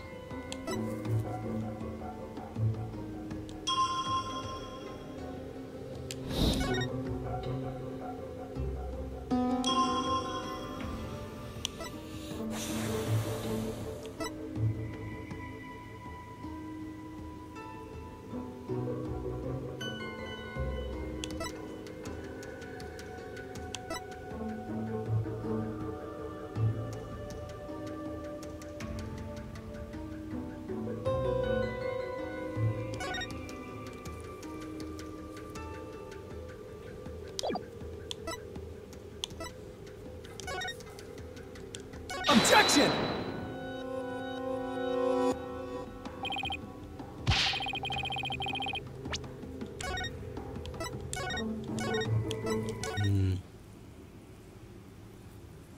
I don't know. I don't know. I'm completely lost. I don't know. What could be contradictory with any of this? Around 3 p.m., my father is waiting in the tomb to make the hostage exchange. He's drinking grape juice while gazing upon the picture of the Holy Mother. Father then took a call from a subordinate at the bazaar. Next moment, he was stabbed in the back and collapsed.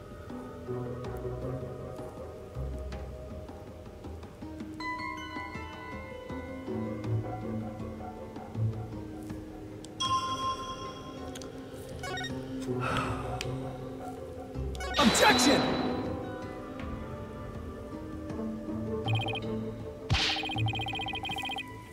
Okay.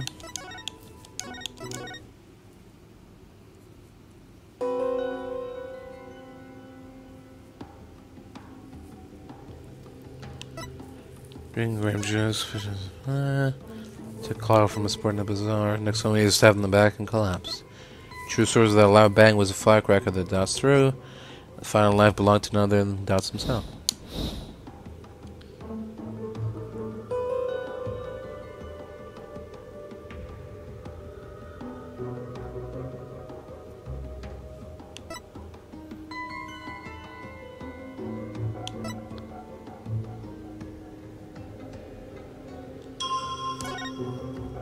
Objection!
Hold on. Is it gonna be that one of the statues are like already destroyed or something? One of the statues on the right? But I mean, even if that's the case, what does that contradict? It's not really inconsistency per se. Spoiler's voice. Or a bat cry, dog's bark. Pain.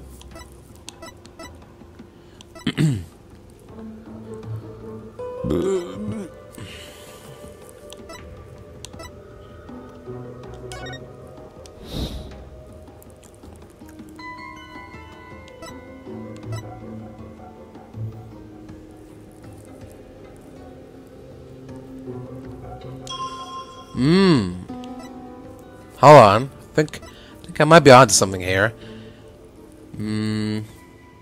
Nah, I don't know. It's a bit sketchy. What I'm saying is, if he was stabbed in the back, then why is there so much blood on him? I don't know.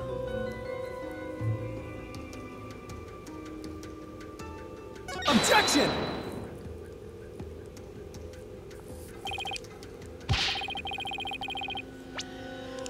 No. Yeah. I don't know. Yep, alright. I give up. It's time to throw in the towel. I don't know. I'm gonna have to go and look this up. I'll be right back. Oh, of course. It seems so obvious now. Of course. Alright. Let's see here. Yeah. This is gonna prove to us that all of this happened before 3 p.m. because that's when the explosion happened. Yeah, explosion caused the dog to run off into the royal residence, which that's when wait a minute. And that's when the dog took Nana's clothes, Nana's like head garb, and that's when she went inside Inga's residence. So does that mean that this murder took place even before 2:30? So who was the one who left Inga's residence? Was it Nina? Did Nina go in, channel Inga, and then scream and run into the tomb? What the hell? I'm not sure I like where this is going, but here we go. Objection!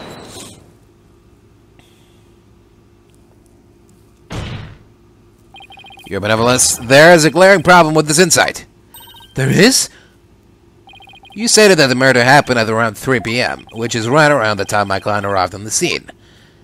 However, now that we know what the source of the loud bang is, your insight conflicts with a certain piece of evidence. I suppose I have to ask the obvious here. What evidence conflicts with the claim that the murder occurred at 3 p.m.? Get this out of the way. Okay. Booyah. I'll be your guide statement again. Yes, because to summarize what he said, at around 2 p.m., Shadu was surprised by a firecracker and ran into the palace courtyard. Around 2 p.m.? That's right. 2 p.m. Not 3 p.m. You suggesting? I think you know where I'm going with this. Dots' laugh, the cry of the warbot, and the bang of the firecracker were all heard right before Minister Inga's death. Thanks to Albie's statement, we can put a definitive timestamp on all of these sounds. Therefore, what this vision shows is that it's extremely likely that the deceased's final moments were at 2 rather than 3, as we had originally thought. Dare I ask? It means the murder took place a full hour before Dhurke entered the tomb.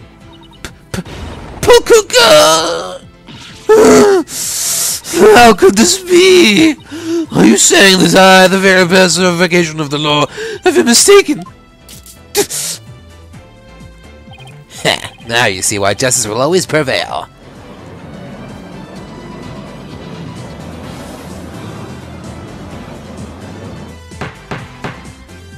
Peace! Peace, I say! Now the defense. I must remind you that the figure of the accused was clearly shown in the vision. How do you explain that? I wouldn't say it was clearly shown. After all, the figure didn't actually have a face. Oh, you're absolutely right. Without a face, we can't be certain of who it was. Furthermore, need I remind you that if the vision is from 2 p.m., Dhurke was still with me and Mr. Wright, which means this faceless figure couldn't possibly be him. So then, what are we to make of this 1 hour difference? Wait, 2 o'clock? That's when my mother was performing the rite of channeling. The palace guards had all been reassigned to guard the channeling chamber for the rite. Don't tell me. The royal residence, it would have been virtually unguarded. Which means the real killer could have easily slipped unseen into Amar's tomb. Defense? Are you saying that this is someone disguised as the accused? That's exactly what I believe, Your Majesty. Preposterous. Disguises cannot deceive the memories of the dead. That the face does not appear this time is mere happenstance. Had it appeared, such subterfuge would have been as clear as day. He's got a point there. Anyone who knows about the Divination Séance would have tried to hide their face. Nevertheless, our killer openly appeared before Inga. The question is, why? Apollo, maybe the killer could afford to be so bold, because they knew their face wouldn't show up in the Séance vision. What? It's possible that the killer dared to dress in Dhurke's clothes and stand square in front of Inga. Precisely because they knew they could get away with it. But how could anyone be so sure of something like that?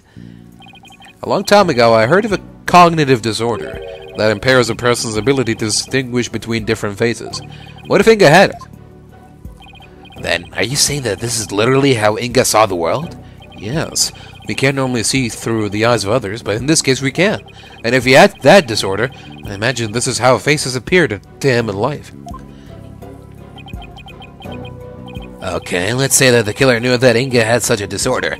They could definitely use it to pin the crime on Dhurke. But if you're wondering about how to prove that Inga had it, you already have what you need. Really? Well, defense, do you have anything to show to this court? Yes, I believe so. Frankly, I have no idea what Mr. Wright means, but I'll look at the evidence over again. What explains why the face of Mr. Inga's killer is absent in his Séance vision? Take that! Another murder? Yes, it was found in Mr. Inga's room, and it holds the answer we're looking for. As you can see, it's filled with detailed notes on various individuals, what kind of clothes they wear, hairstyles, and other discerning physical characteristics. This is connected to the faceless nature of the killer, how? The vision we saw was exactly what Minister Inga saw with his own eyes. It is he who saw his killer as a person without a face. In fact, this is how he normally saw everyone around him. What's this? I believe Minister Inga had a disorder that prevented him from recognizing faces. It would explain the faceless being, and why he needed a notepad full of people's physical characteristics. Now that I think about it, my father was always terrible at remembering people. By simply changing my hairstyle, he would fail to recognize even me. Your Eminence, you knew that your husband had such a disorder, didn't you?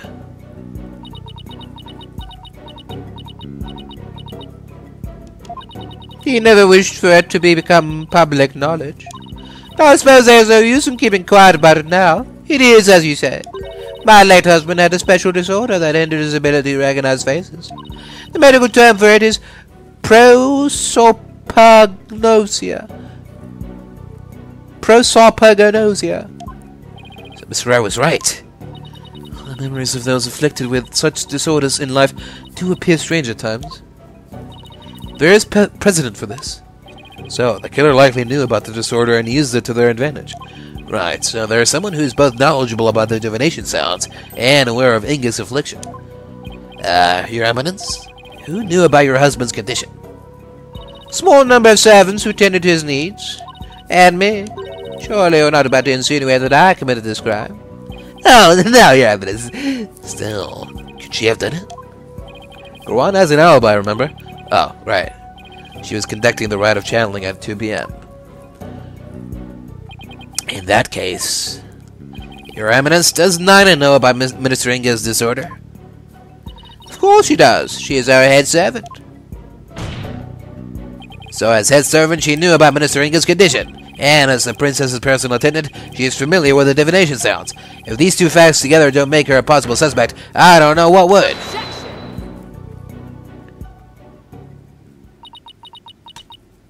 You witless lawyer. How quick you are to forget the facts.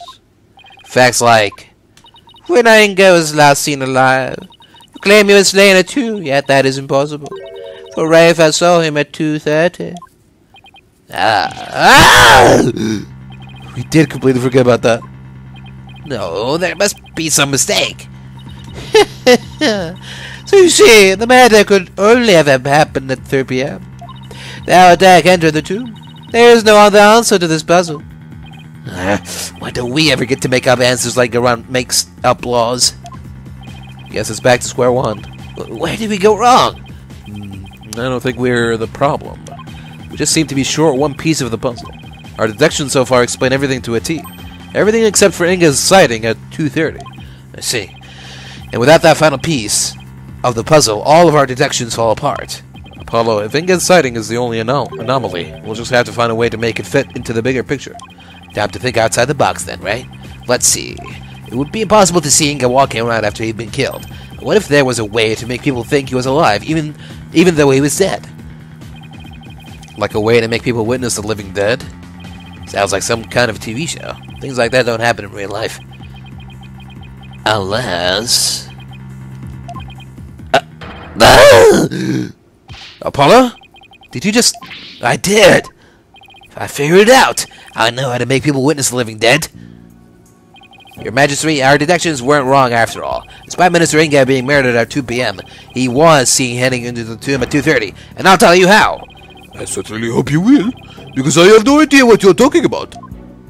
That Minister Inga, her benevolence saw was, in fact... It was the deceased being channeled. It's the only way a man who was already dead could have been seen by her benevolence. Channeled, you say? That's right, and there are only 2 people capable of spirit channeling here in Grain, Her Eminence Queen Garan and Mai Fei. It's possible that one of them was channeling the minister. It would seem that you are ever bent on making me party to this crime. Prosecutor, what was I doing at 2:30 p.m., at the time at which my husband was seen? Eminence? I believe you had completed the channeling rite and were having tea with the king of the neighboring realm. There would have been many attendants there, too. Now it has to keep up with her schedule, too. What doesn't she make him do? Then that leaves... Holy Maya! Yeah, it does. Maybe someone was forcing her to use her power toward nefarious ends. The real killer could have been threatening her. That cannot be. So then, Inga's scream. That was probably from when he woke up from being called back to this world. After all, that's when the flow of time would have picked back up for him after he died. So Minister Inga probably leapt to his feet, thinking he just had a nightmare. Then, realizing it was almost time for the hostage exchange, he raced off to Amar's tomb, not even realizing he was already dead. Her benevolence really did see a dead man running.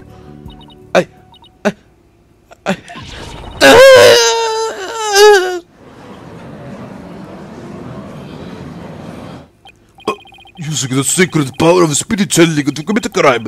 How could this be? That defense calls Miss Mai Fei to the stand. Well, Your Eminence, will you allow the witness? It matters not. Either way, this lawyer shall soon know the truth. He will know just how much of an imbecile he is in the face of my infallible arguments. Insult me all you want, witch, but you'll be eating those words when I expose the truth. Very well. Let us adjourn until the next witness is ready.